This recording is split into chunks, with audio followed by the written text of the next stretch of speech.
قررت المحكمة الابتدائية بالرباط مساء الاثنين 28 من أكتوبر الجاري تأجيل ملف محاكمة الصحافي حميد المهدوي إلى جلسة 11 من نوفمبر عام 2024، وذلك على خلفية الشكاية المقدمة ضده من وزير العدل عبد اللطيف وهبي.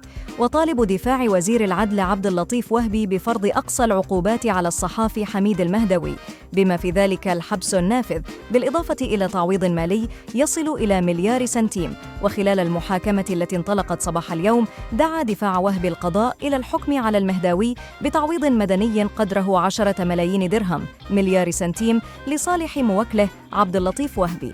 كما تم التماس إجراء افتحاص لمداخيل قناة الصحافي على منصة يوتيوب ومعادلتها بالدرهم المغربي بالنسبة للحلقات التي تناولت موضوع الشكوى، مع إصدار أمر قضائي بتحويل تلك المداخيل إلى جمعيات ومؤسسات خيرية.